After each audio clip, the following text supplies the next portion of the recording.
오늘 저희에게 주시는 하나님의 말씀은 빌립보서 2장 12절 말씀입니다. 제 성경은 신약성경 320면입니다.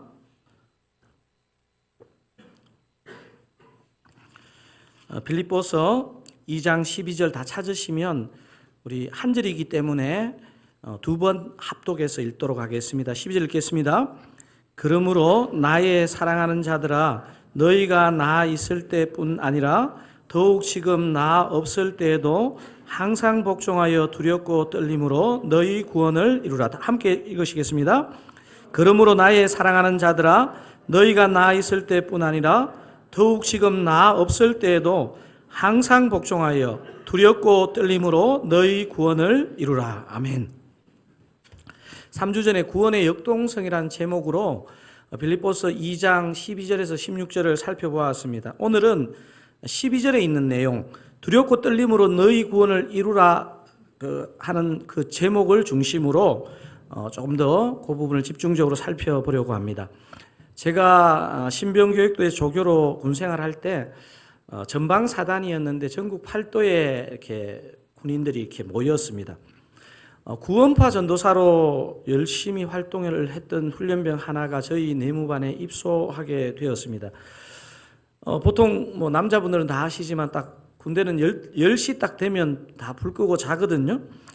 근데 이 구원파 훈련병과 어떻게 얘기가 시작되었는지 모르겠지만 같이 침하는 그 시간에 어떤 대화를 하게 되었습니다. 처음에 하여튼 대화를 하다가 대화 내용이 되게 심각해졌습니다. 이 구원파 전도사가 저를 이렇게 보고 이렇게 말했습니다. 내무반장님, 접니다. 구원을 못 받으신 것 같습니다. 이렇게 하는 거예요.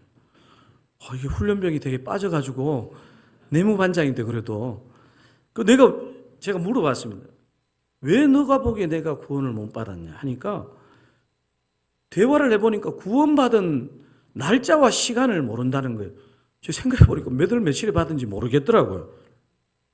그리고 또 뭐 때문에 내가 구원을 받지 않았는가 하냐. 그러니까 지금도 자주 회개하시는 걸 보니까 구원받은 의인이 아닌 것 같습니다. 이러더라고요. 열은 엄청 받았지만 제가 또 그런 얘기하다가 은혜를 깰 수 없잖아요. 제가 그래서 진지하게 물어봤습니다. 너는 만약에 군대에서 휴가를 나가가지고 누군가에게 피해를 주었는데도 그럼 회개를 하지 않냐? 이렇게 물으니까 그 훈련병이 너무나 담대하게 이미 저는 의인이 되었기 때문에 그건 회개할 문제가 아닙니다. 제가 입에서 10원짜리가 나올 뻔했습니다. 아니 이게 도대체 무슨 말이냐? 사실 제가 이 구원파 전도사 훈련병과 대화를 나누면서 제가 참 성경이 말하는 구원에 대해서 정리가 잘 되어 있지 않다는 것을 제가 인정할 수밖에 없었습니다. 그래서 군생활할 때 구원파도 공부를 하고 성경에서 말하는 구원에 대해서 좀 정리할 기회가 있었습니다. 여러분 주변에도 아마 생활하다 보면 친척이든지 친구든지 구원파에 이렇게 소속된 분들을 보게 될 거예요. 여러분 구원파의 문제가 뭐죠? 구원파에서 하는 얘기를 들어보면 구원을 받았느냐 안 받았느냐로 분리해서 너무나 단순하게 문제를 본다는 것입니다.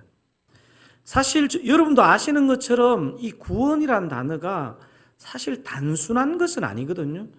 그러니까 의롭다고 칭해지는 칭의의 문제도 있고 칭의 받았지만 내가 거룩해지는 주님을 닮아가는 성화의 문제도 있고 그리고 우리가 이 땅에서는 의인이지만 넘어지기도 하고 그래서 회개하기도 하는데 우리가 주님께 가는 그때 완전한 성화에 이르는 영화롭게 되는 것의 측면도 있다는 것을 우리는 알고 있습니다.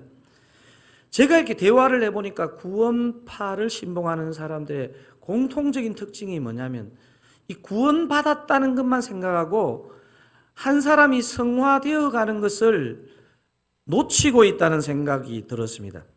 여러분 오늘 본문은 한 절인데 여러분 이렇게 기록되어 있습니다. 제가 한 번 더 읽어드리겠습니다. 그러므로 나의 사랑하는 자들아 너희가 나 있을 때뿐 아니라 더욱 지금 나 없을 때에도 같이 읽어보실까요? 항상 복종하여 두렵고 떨림으로 너희 구원을 이루라.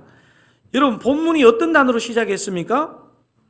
그러므로라는 것은 앞에 원인이 있고 그러므로 뒤에 결과가 나오는 접속사이죠.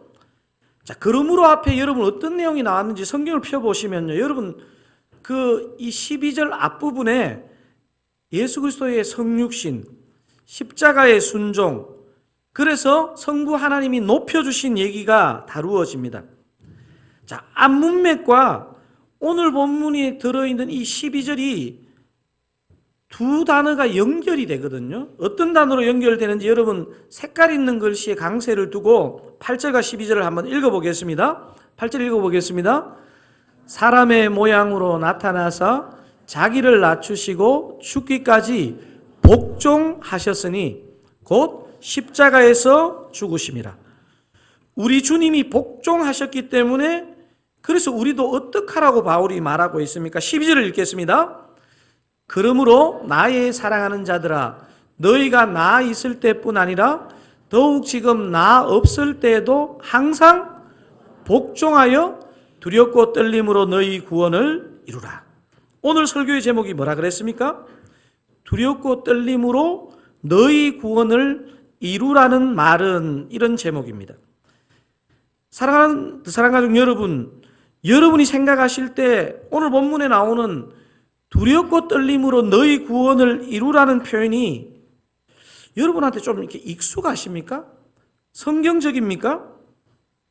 사실 어떻게 보면요, 한국 성도들에게 두렵고 떨림으로 너희 구원을 이루라는 것은 생각보다 익숙한 표현이 아닙니다.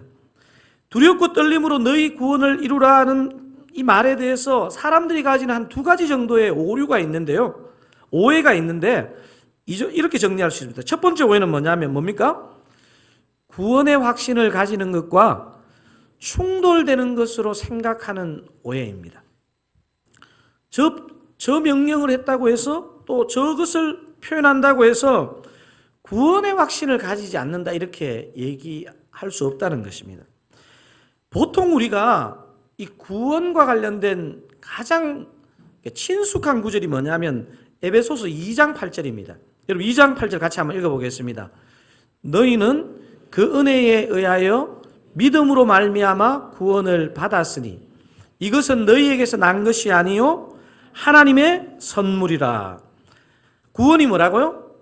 하나님의 선물이고 하나님의 은혜라는 것입니다. 우리가 구원의 확신을 가지는 것인데 무슨 두렵고 떨림으로 너희 구원을 이루라고 하는 것이냐 생각하며 둘을 모순되고 충돌되는 것으로 생각하기가 쉽습니다. 잠시 후 살펴보겠지만 오늘 본문은 구원의 확신을 가지는 것과 전혀 충돌될 것이 없는 명령입니다. 자, 두렵고 떨림으로 너희 구원을 이루라에 대한 두 번째 오해는 뭐냐 하면 이런 오해입니다. 뭡니까? 구원의 조건에 은혜 외에 무엇을 더해야 하는 것으로 생각하는 오해입니다. 첫 번째 오해가 구원의 확신, 은혜라는 것을 너무 편향되게 생각하는 오해라면 두 번째 오해는요, 우리가 아무리 은혜를 받아도 우리가 뭐를 좀 해야 되지 않느냐, 구원을 받기 위해서 하는 그런 오해입니다. 여러분 기독교 역사를 보면요, 특별히 두 번째 오해 때문에 헷갈림이 많았습니다. 대표적인 부류가 로마 가톨릭입니다. 두렵고 떨림으로 너희 구원을 이루라는 구절을 보고 이렇게 마음에 충격을 받으면서 봐라, 은혜만으로 구원을 받을 수 있냐? 우리 인간이 구원을 받기 위해서 조금이라도 무언가는 해야 된다, 이런 오류를 범했습니다. 그래서 구원받기 위해 하나님 은혜만으로는 부족하고 우리의 선행을 더하려고 하거나 때로는 보통 사람이 봤을 때 이해가 되지 않는 금욕이나 고행을 하는 사람들도 많이 있었습니다. 대표적인 사람이 누굽니까? 종교개혁을 일으켰던 루트라는 사람입니다. 루트가 보니까요, 이 어떻게 보면 구원에 대한 이 열망 때문에 신부가 되었고, 이 신부가 되고서도 이 부분이 마음의 해소가 안 되니까요. 엄청난 금욕과 고행의 생활을 했습니다. 그래서 루트의 전기를 읽어보면요. 막 맨무릎으로 수도원 그 계단을 막 오르내리고 자학에 가까운 그런 생활을 하면서 이렇게라도 하면 어떤 구원의 어떤 확신이 내 안에 들어올까? 루트가요. 왜 종교개혁을 일으킬 수밖에 없었느냐? 자신이 인간이 할 수 있는 그 고행이나 금욕들을 해봤는데 그것으로 평안이 오지 않는다는 것입니다. 하나님의 은혜로 구원이 임한다는 것입니다. 우리는 두렵고 떨림으로 너희 구원을 이루라에 대한 두 가지 오해를 잠깐 살펴보았습니다. 두 가지 오해가 뭐라고요? 첫 번째 오해가 뭡니까? 구원의 확신을 가지는 것과 충돌되는 것으로 생각하는 오해. 두 번째 오해는 뭡니까? 구원의 조건에 은혜 외에 뭐라도 더해야 하는 것으로 생각하는 오해입니다. 자, 그럼 오늘 본문의 의미를 제대로 파악하기 위해 바울이 지금 이 편지를 어떤 상황에 쓰고 있는지를 한번 다시 짚어볼 필요가 있습니다. 여러분, 바울이 지금 이 빌립보서를 어떤 상황에서 어떤 곳에서 편지를 쓰고 있죠? 그렇습니다. 요즘 좀 빌립보서 공부하십니까? 로마 감옥. 사실 조금 더 정확하게 얘기하면요, 가택연금된 상태. 감옥처럼 지내는 집과 같은 곳에서 이 편지를 쓰고 있습니다. 그래서 이것을 조금 이 본인이 어떤 상황에서 편지를 쓰고 있는지를 오늘 읽었던 거 12절에서 잠깐 느낄 수 있는데요. 한번 읽어보도록 하겠습니다. 다시 한번. 그러므로 나의 사랑하는 자들아, 너희가 나 있을 때뿐 아니라 더욱 지금 나 없을 때도 항상 복종하여 두렵고 떨림으로 너희 구원을 이루라. 지금 어떻게 표현하고 있습니까? 더욱 지금 나 없을 때에도. 지금 바울이 빌립보 성도들과 함께하고 있지 않고 감옥에서 이 편지를 쓰고 있다는 것을 엿볼 수 있습니다. 분당 우리 교회 제가 사역할 때 제 기억으로 목회자만 80명이 넘었는데요. 제 눈에 우리 목회자들이 다 신실해 보였습니다. 제가 80등, 나머지 다 앞등수였습니다. 그런데 참 신기한 게요. 다 신실해 보였는데 이찬수 목사님이 해외 집회를 딱 가시면 우리 사역자들이 희한하게 얼굴이 밝아지고 생활이 좀 느슨해지는 것 같은 것을 제가 느꼈습니다. 제가 딱 그때 그 느낌이 참 희한했거든요. 근데 제가 딱 느껴지는 게 여기서 한 걸음만 더 나가면 이게 이중 생활이 될 수 있구나 하는 걸 느꼈습니다. 여러분, 구원받았지만 우리 안에 들어오기 참 쉬운 병 하나가 뭐냐면 이원론이란 병입니다. 이원론. 그러니까 이원론 이러니까 되게 어렵게 느껴지는데요. 우리의 일상으로 접목하자면 이중 언어, 이중 생활, 이게 이원론입니다. 여러분 막 집에서 막 애들을 막 야단치고 소리 지르시다가 교회에서 전화 딱 오면 목소리가 바뀌시잖아요. 목사님 장례 났다고요? 당연히 가야죠. 이러면서 하고 막 끊고 나서 다시 애에게. 이런 이중 언어가 아직 믿음이 없는 자녀들에게 딱 포착이 되면요, 애가 이거 하나님을 믿는데 되게 헷갈려져요. 하나님은 계신 것 같은데 엄마를 보면. 여러분, 교회에서 예배 드릴 때와 직장에서 안 믿는 사람과 함께 일할 때 정직한 크리스찬이라면요, 간극이 있다는 것을 느끼게 됩니다. 빌립보 성도들이 바로 바울이 있을 때와 지금 없을 때가 너무나 다른 것을 바울은 이미 알고 이 편지를 쓰고 있습니다. 자, 그럼 두렵고 떨림으로 너희 구원을 이루라가 어떤 의미를 갖고 있는지, 자, 첫 번째 의미는 이런 의미라고 볼 수 있습니다. 뭡니까? 신앙 인격이 성숙하라. 두렵고 떨림으로 너희 구원을 이루라는 첫 번째 의미가 어떤 의미가 들어있다고요? 신앙 인격이 성숙하라. 그렇습니다. 은혜 안에서 인격적으로 구원을 받은 성도는 성숙해 가야 함을 의미합니다. 빌립보 성도들은 지금 바울이 없는 상황에서 어떤 모습을 보였습니까? 빌립보 2장 지금 오늘 본문의 앞부분에 이 부분을 중점적으로 다루고 있는데요. 바울이 없을 때 이런 양상을 3절, 4절에서 보였습니다. 여러분, 제가 그 중요한 단어에다가 색깔 있는 표시를 했는데요. 한번 그 글씨에 그 단어의 강세를 두고 한번 읽어보겠습니다. 아무 일에든지 다툼이나 허영으로 하지 말고 오직 겸손한 마음으로 각각 자기보다 남을 낮게 여기고 각각 자기 일을 돌볼 뿐더러 또한 각각 다른 사람들의 일을 돌보아 나의 기쁨을 충만하게 하라. 바울이 없는 동안 빌립보 성도들이 어떤 유치함의 모습을 보였습니까? 그 단어로 어떻게 표현할 수 있습니까? 다툼, 허영, 자기 일만 돌아보는 이기적인 모습을 보였다는 사실입니다. 물론 구원받은 성도가 단번에 이 다툼이나 허영이나 이기심이 극복되는 것은 아닙니다. 하지만요, 이 부분이 점점 우리가 다루어지고 성숙해져 가야 한다는 것을 바울은 이 12절을 통해 보여주고 있습니다. 여러분, 성경이 말하는 성숙이 뭘까요? 말씀을 많이 하는 것, 기도를 많이 하는 것, 봉사를 많이 하는 것. 사실은 그것이 성경이 말하는 성숙은 아니라는 것을 바울 서신을 보면 많이 알 수 있습니다. 중요한 포인트가 뭐냐?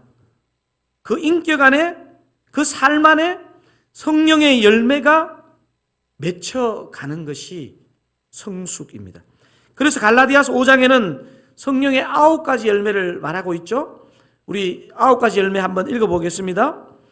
오직 성령의 열매는 사랑과 희락과 화평과 오래 참음과 자비와 양선과 충성과 온유와 절제니 이 같은 것을 금지할 법이 없느니라.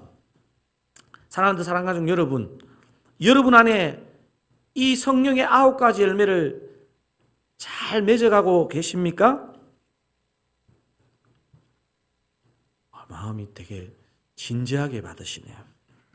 여기서 우리가 이 본문에서 유의해야 될 점은 성령의 9가지 열매가 어떤 것인지도 중요하지만요, 이 9가지가 모인 열매라는 단어가 복수형이 아니고 단수형을 쓰고 있다는 것입니다. 이게 뭘 말할까요? 한 인격 안에, 한 인격체 안에 이 9가지 열매가 골고루 열매를 맺어간다는 것입니다.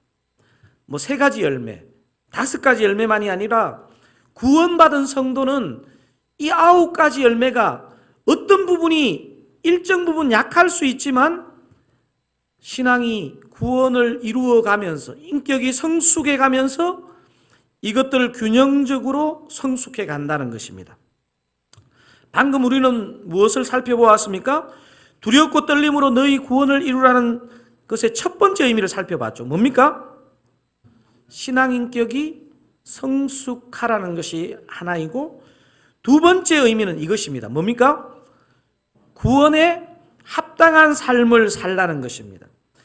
여러분, 오늘 이 시간 우리가 예배 드리면서요, 우리가 구원을 지금까지 생각했고 내가 생활해왔던 이 구원에 대해서 중요한 것을 정리하셔야 됩니다. 여러분, 구원을 위해 하나님 은혜 외에 뭔가 보탤 것이 있습니까? 여러분 표정이 보태야 되나? 보태면 안 되십니다. 하나님 은혜 외에는요, 어떤 것도 우리의 구원에 보태시면 안 됩니다. 근데 진짜 구원받은 자, 진짜 은혜를 아는 자는요, 제가 보니까 이런 거 아닙니다. 나는 이미 구원의 티켓을 받았다. 그래서 나는 어떻게 살아도 된다. 이것은요, 바울이나 성경에서 얘기하는 구원의 확신이 아닙니다. 주님의 은혜가 너무 충분하기 때문에 내가 비록 좀 넘어질 수 있겠지만 주님을 따라서 성령의 열매를 맺고 내 구원에 합당한 삶을 살아야 되겠다. 이것이 성경이 말하는 구원받은 자의 삶입니다. 그래서요, 은혜를 진짜 확신하는 사람은요, 자신의 죄의 문제나 연약함의 문제로 몸부림칩니다. 몸부림. 오늘 본문을 쓴 바울은 로마서 6장에서 이런 논지의 얘기를 6장에서 주로 다루고 있습니다. 로마서 6장. 여러분, 로마서 6장 1절 2절을 한번 읽어보겠습니다. 그런즉 우리가 무슨 말을 하리요? 은혜를 더하게 하려고 죄에 거하겠느냐? 그럴 수 없느니라. 죄에 대하여 죽은 우리가 어찌 그 가운데 더 살리요? 아멘. 사람이 구원을 이루기 위해 예수 그리스도를 믿고 그 후에는 과거로 돌아갈 수 없다는 것입니다. 과거로 돌아갈 수도 있다. 이렇게 생각한다면 그건 성령님이 주신 생각이 아닙니다. 영원한 지옥의 형벌로부터 구원받은 사람이 어떻게 그 끔찍한 지옥을 향해서 살아갈 수 있겠습니까? 더러운 죄에서 깨끗하게 된 사람이 어떻게 그 과거의 동일한 죄로 돌아갈 수 있습니까? 여러분, 이것은요, 우리가 구원받으면 죄 한 번도 안 짓는다 이런 뜻이 아니고요. 하나님의 은혜를 아는 사람은 자신의 일상 가운데 구원에 합당하지 않는 것에 대해서 괴로워하고 회개하고 돌아선다는 것입니다. 은혜를 아는 자, 구원을 받은 자는 마땅히 이렇게 살아야 한다고 바울은 우리에게 도전하면서요, 로마서 6장을 계속 전개하는데 11절에서 15절을 한번 읽어보겠습니다. 이와 같이 너희도 너희 자신을 죄에 대하여는 죽은 자요 그리스도 예수 안에서 하나님께 대하여는 살아있는 자로 여길지어다. 잠깐만요. 11절 다시 돌아가 보십시다. 여러분, 우리는 그냥 저절로 하나님께 살아있는 자가 아니고요, 살아있는 자로 여길지라고 그렇게 바울은 도전합니다. 계속 한번 읽어보겠습니다. 그러므로 너희는 죄가 너희 죽을 몸을 지배하지 못하게 하여 몸의 사욕에 순종하지 말고, 또한 너희 지체를 불의의 무기로 죄에게 내주지 말고 오직 너희 자신을 죽은 자 가운데서 다시 살아난 자 같이 하나님께 드리며 너희 지체를 의의 무기로 하나님께 드리라. 죄가 너희를 주장하지 못하리니 이는 너희가 법 아래 있지 아니하고 그런즉 어찌하리요? 우리가 법 아래 있지 아니하고 은혜 아래 있으니 죄를 지으리요? 그럴 수 없느니라. 여러분, 혹시나 내가 구원받는데 어차피 용서받았는데 이런 마음으로 죄에 내 마음이나 삶을 내어드리시는 분요, 로마서 6장을 묵상하셔야 돼요. 로마서 6장을. 지금 읽은 구절이 우리 자신의 노력으로 구원을 성취한다 이런 말 아니죠? 하나님의 은혜에 더 보탤 것이 있다 이런 말도 아니죠? 하나님 은혜에 더 보탤 것은 없지만 우리가 죄에서 구원받은 자이기 때문에 죄에서 돌아선다. 죄를 혹 지었을 때 하나님 앞에 괴로워하면서 하나님께로 나아가야 한다는 것을 오늘 본문은 말하고 있습니다. 만약에 우리 가운데 과거의 그 죄악된 삶을 아무렇지도 않게 반복하고 있다면요, 심각하게 고린도후서 13장 5절을 마음에 담으셔야 됩니다. 한번 읽어보시겠습니다. 너희는 믿음 안에 있는가? 너희 자신을 시험하고 너희 자신을 확증하라. 예수 그리스도께서 너희 안에 계신 줄을 너희가 스스로 알지 못하느냐? 그렇지 않으면 너희는 버림받은 자니라. 제가 3주 전에 그 본문도 그렇고요, 특별히 이번 주일 이 빌립보서 2장 12절을 묵상하는데 제가 두 가지 생각이 딱 떠올랐습니다.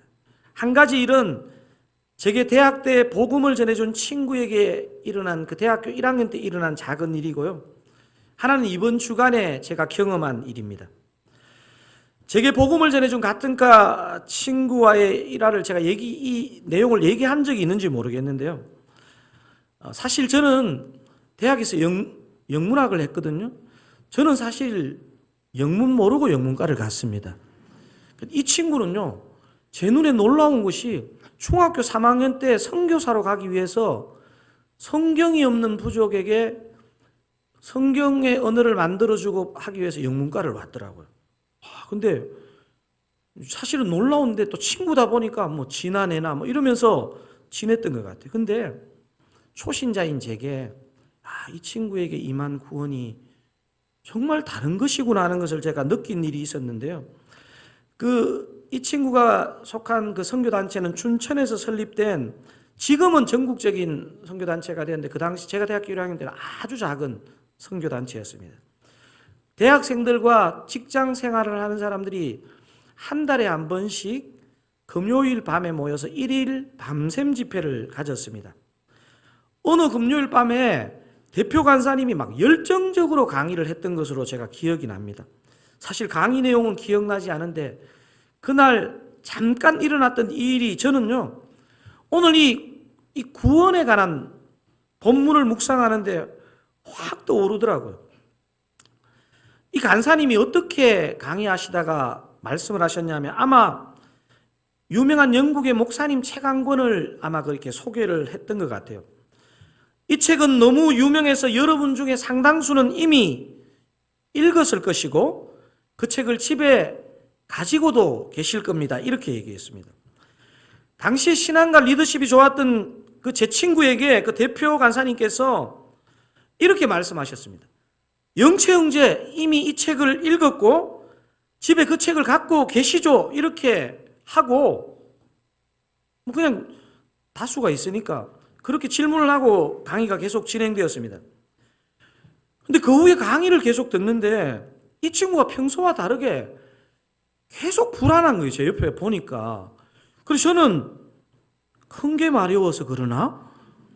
이런 생각을 했습니다. 왜냐하면 계속 안절부절하고 이래가지고. 근데 어느 대목에 막 제가 최근에도 성교한국가가 이 대표 간사님을 만났는데 진짜 막 엄청나게 막 이 고래고래 하면서 강의를 하시기 때문에 질문하기가 어렵거든요. 근데 이 친구가 맥락도 없이 손을 갑자기 들더니 저기 옆에 친구가 간사님 죄송합니다. 아까 전에 간사님께서 제가 그 책을 읽었고 집에 갖고도 있죠 했을 때 제가 엉겨끌에 그냥 지나갔는데 생각해 보니까 그 책을 읽지도 않았고 그 책을 집에 갖고 있지도 않습니다. 막 이러는데 갑자기 막 엄청 피곤할 때였는데 막 사람들 다 웃고 막 난리가 났습니다. 너무 우스워가지고. 근데요, 초신자인 제게 그 광경이 너무 충격이 되었습니다.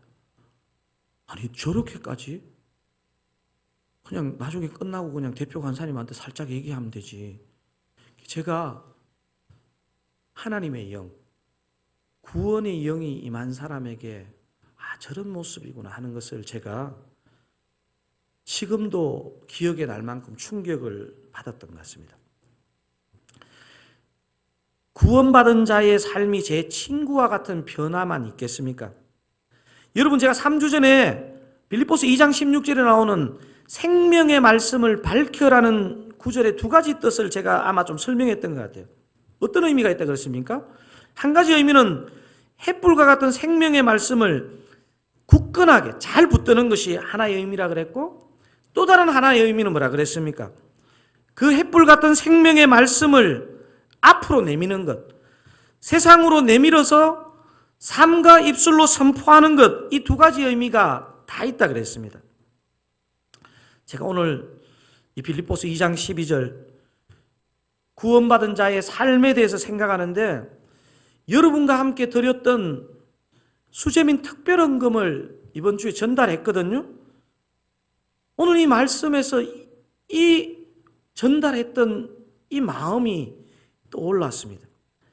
우리 성도님들이 구원의 은혜를 어떻게 나눌까? 저는 이런 것으로 나누어야 된다고 생각했기 때문에 1,000만이라는 헌금을 여러분이 하신 것 같습니다. 도움이 필요한 곳이 많았지만 주님께서 이번 헌금은 수혜를 입은 미자립 교회를 도우면 좋겠다는 마음을 교회에 주셔서 지난 화요일 날 전북에 있는 세 교회, 경북에 있는 두 교회를 방문해서 각 교회에 200만 원씩 헌금을 전달해 드렸습니다. 솔직히 방문하면서요, 그 5 교회 목회자들도 은혜를 받았겠지만요, 정말 제가 은혜를 받았고 우리 함께 했던 5분이 은혜를 받았습니다. 여러분 그 전달했던 내용을 짧은 영상으로 담았는데요, 저는 여러분 이 영상이요, 우리 자신이나 교회가 앞으로 어떻게 나아가야 될지를 보여주는 중요한 구원받은 자의 삶이 어떠해야 되는지를 보여주는 영상이라고 생각되어집니다. 영상 잠깐 한번 보시겠습니다.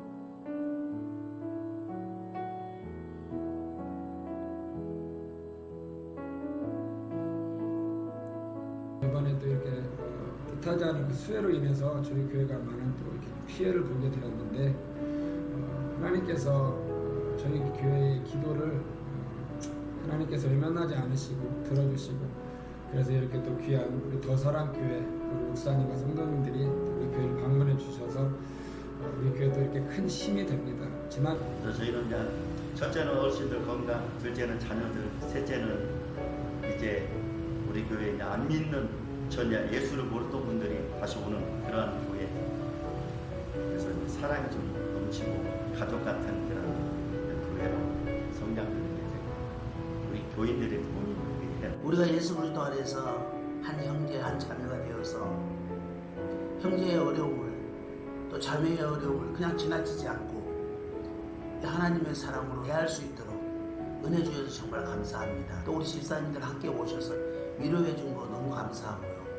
이렇게 받은 사랑을 저희들만 누리는 것이 아니라 또 저희들도 다른 교회, 어려운 교회들을 위해서 또 기도하고 열심히 섬기도록 하겠습니다. 근데 또 비가 많이 와서 사택이 조금 힘들게 그런 가운데 있습니다. 근데 여러분들께서 기도해 주시고 또 물질로 후원해 주시니까 너무나 감사합니다. 하나님의 사랑과 하나님 축복이 넘치기를 바랍니다. 너무나 감사합니다. 더욱더 힘내서 일 잘하겠습니다.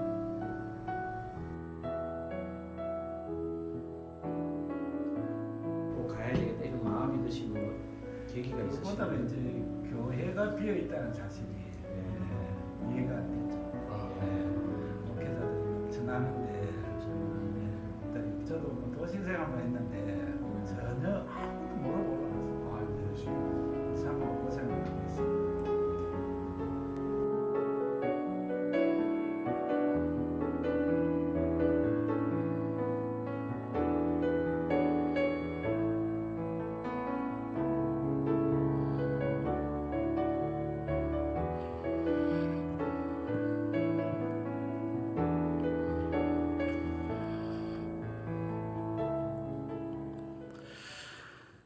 여러분의 마음과 정성을 잘 전달하고 왔는데요.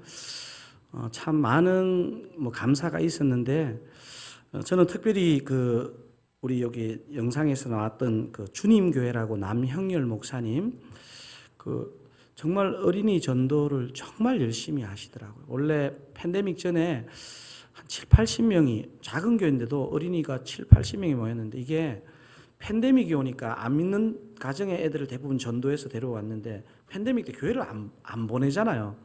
그래서 애들이 다 흩어졌는데도 다시 시작하는 마음으로 이렇게 열정적으로 하시는 모습을 보면서 참 은혜가 되었고 성국교회라고 김임자 전도사님 올해 68세시고 이제 은퇴 2년을 앞두고 계신데 보니까 본당은 잘 이렇게 리모델링을 하셨는데 당신이 사시는 그 사택이 벽 쪽이 다 허물어져 가지고 거기서 생활을 못하고 지금 본당에서 2달째 생활을 하고 계시더라고요.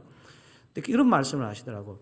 저는 이제 한 2년 정도 지나면 은퇴를 하게 되는데 이 교회가 그래도 하나님께서 본당을 예쁘게 고쳐주셨는데 목회자가 살 수 있는 사택이 그래도 조금 정비가 되어야지 누구를 모실 수 있을 텐데 하는 그 얘기를 하시는데요. 야, 참 마음이 진짜 울컥하더라고요. 그래서 여러분 우리가 참 작은 정성이지만 우리가 또 사랑을 흘려 보냈는데요.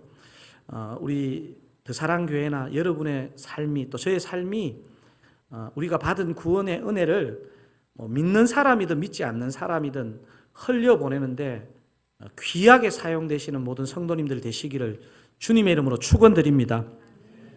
우리 한번 찬양하기를 원하는데 제가 요즘 참 많이 부르게 되는 찬양, 여러분들도 그런 찬양이 있잖아요.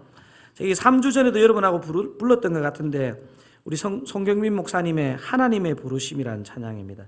제가 최근에 어디를 갔다가 딱 거기에 이런 구절을 봤습니다. 아마 로마서 구절인 것 같은데요. 하나님의 은사와 부르심에는 후회하심이 없느니라 하는데 이게 참 마음에 위로가 되고 힘이 되고 도전이 되더라고요. 여러분 오늘 이 찬양을 통해서 제가 볼 때 목사인 저도 마찬가지고 아무리 믿음으로 살지만요 한 주를 살다 보면 이렇게 저렇게 실족하고 넘어질 수 있거든요. 오늘 이 찬양하실 때 저와 여러분에게 다시 하늘문이 열리고 하나님의 부르심으로 우리가 붙들려 있다는 것을 꼭 기억하시는 은혜의 찬양 되기를 바랍니다.